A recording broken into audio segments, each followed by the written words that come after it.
irrationally, and you'd be embarrassed. But that's, look, we're not machines. Yeah. But at least you have the awareness, it'd be I worse. have the awareness, and I Yeah. know I have a problem, and it can have a short fuse sometimes, but generally I can be detached enough. But generally, in relation to the stuff that goes on, I'd be detached enough, to be honest with you. There's a lot of files coming at you, and a lot of clients and so on, and you do your best, but in any given context, it's within the context of whatever, and then you move on. You win or you lose, and that's it. Yeah. That's very You true. come from a sporting background as well, I know. Yeah. Yeah. And the sports thing is helpful in that regard, I think, Yes. because like you play a match and it's over. And you can whinge about the referee and so on, but it's over. Do you know what I mean? And Mm. you don't get a second bite unless there was a draw, and that's it. And the ref may have been very, very poor. He may have done you, but you need to accept it, move on. And there's another match next week or next month or whatever, and that's just it. And you learn that at an early age if you do sport. You know what I mean? So it's easier then when you go to the WRC and you think you didn't get a fair shake. The adjudicator was unfair. She was biased. She was all for the girl. Mm. But next week, have a different case. Mm. Yeah. Yeah. You don't want to be a sore loser. You don't want to get. Yeah, well, look, Yeah, that's what you're alluding to. And then Terry, like, okay, so we both said we're early risers, and I like that in people. yeah. So how do you manage your time and plan your day as a sole practitioner? It must be very demanding for you being a one-man band, as you call yourself. It is, well, look, it's demanding enough, but I like what I do and I start early. And I was just calculating yesterday or the day before. I get up at 5, I'm in the office at about 6:15. So I Wow. reckon I probably have a 3-hour advantage every day from Monday to Friday, okay? But I also work Saturday and Sunday on stuff that I like, for example, marketing and so on. So I write blog posts or make videos. So there's another probably 8 to 10 hours on Saturday and Sunday morning that I'd work as well. So if I add up my time advantage over other people, I reckon I have a significant advantage over somebody working 9 to 5, simply because I do more hours, far more hours. Oh my God, that's mega.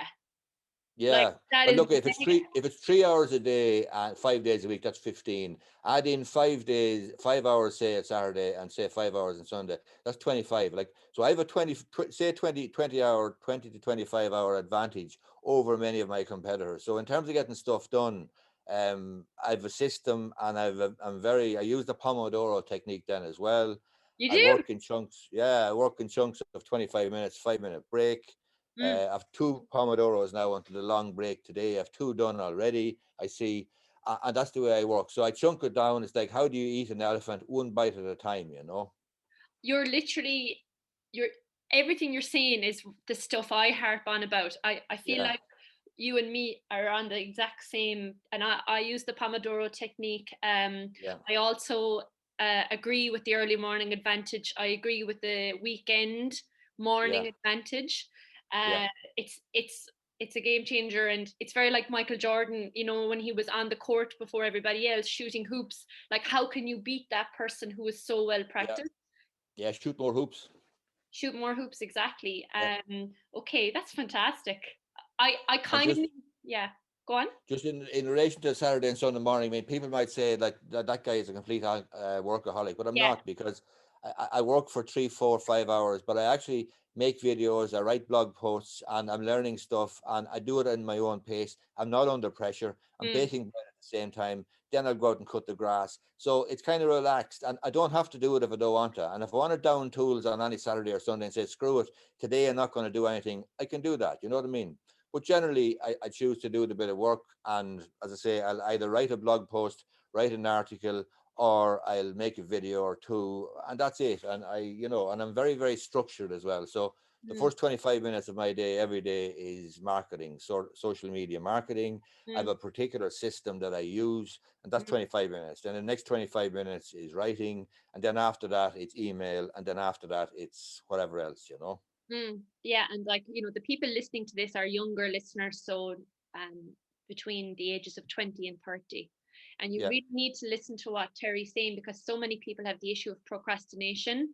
You don't seem to have that problem, Terry. Not really. Well, I know what I have to do, and I kind of do it, but I'm very, very regimented as well, and I'd be Yeah, very, very structured. And to be honest with you, structure is your friend, because yeah.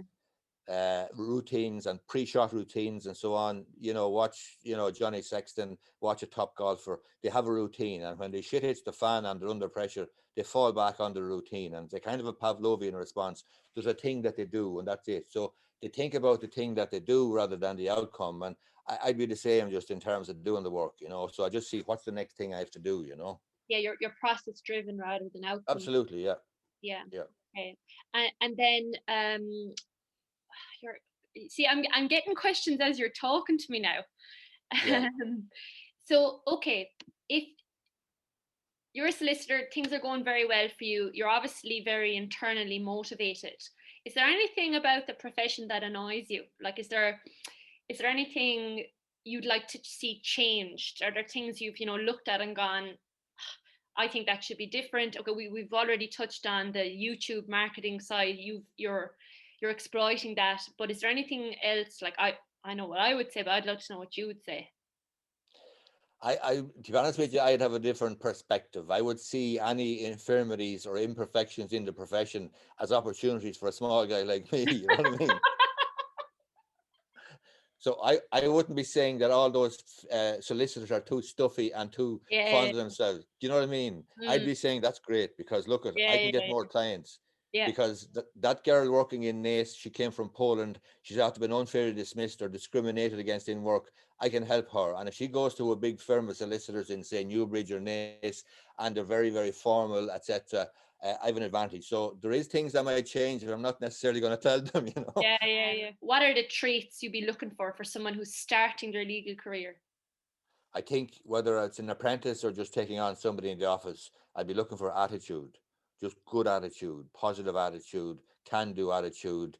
I mean, you don't want to be exploiting a new employee or anything, but the employee or potential employee must put themselves in the shoes of the employer and think about how can I make myself really bloody useful for that employer? Because if I make life easier for Terry Gorry, he's more likely to give me a bloody job. You know what I mean?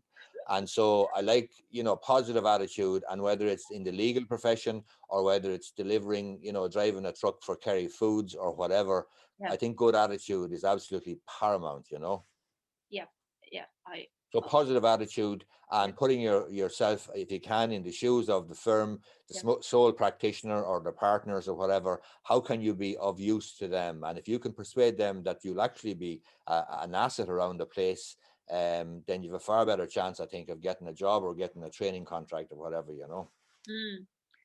And like, okay, in terms of the interview, I know what you mean. So, but I wonder how would you get that across if, because a lot of people, their communication skills are after dwindling because of the rise of social media. I have noticed that people are Yeah, struggling to get the words out. They might be very good on paper, but when it's face yeah, to face on the Zoom or whatever, a good candidate would crumble. yeah. What would be your tips around a bit of confidence? Not so sure about that directly, but to be honest with you, one thing I would look at would be the CV as well, and just to see what do they do outside work and that sort of Yeah. thing too. You know what I mean? Yeah. And if somebody was, for example, working on the buildings during the summer all through college, and now they're involved in some maybe St. Vincent de Paul doing some sort of a soup run or whatever, the likes of that stuff, then you'll be saying to yourself, Jesus, this person is fairly active and Mm. obviously concerned about not just themselves but society generally, whatever. I'll be looking at the likes of that as well. But obviously the communication thing, yeah, I mean, some people are more natural communicators than others, and Yeah. interviews can be awkward because obviously the employee or the potential employee, the interviewee, is going to feel under a lot of bloody pressure. Yeah. Exactly. It Yeah. means a lot to them. Yeah. Their mouth is going to go dry. They're talking to the man or to the woman that has their world in their hands as they see it at that point in time, and at that point in time, that is everything for them, and it's difficult. So, but some people are, suppose, more natural communicators and so on. But I suppose try to be as natural as you can, and just answer the questions in a straightforward, plain way. And like a lot of employers, the likes of myself, will see through bullshit as well. You know what I mean? So there's no there's no point over egging the pudding. Oh, I wouldn't like to be interviewed by you, Terry. I'd be so nervous. You grand. um, on that, I get asked this a lot. Commercial awareness. Now, I'd say you'd roll your eyes when you hear that term. Yeah. And what if you're a young one starting out, law degree, whatever, you've only, I don't know, had a part-time job in Starbucks. How do you get some commercial awareness when you're going into a law firm? Yeah, that's going to be difficult. I mean, I suppose, keeping abreast of the business pages and the finance news and so on in RT or on RT News and in the likes of the Irish Times, Irish Independent, and so on. Yeah. I suppose that's the best you can do if you're not out. But obviously, the likes of summer jobs and stuff like that would be important, and a varied kind of a background would be useful as well. I had a guy there for interview fairly recently, and he worked on the buildings in the summer, and he worked in Lidl or Aldi or someplace, and that's impressive, Yeah.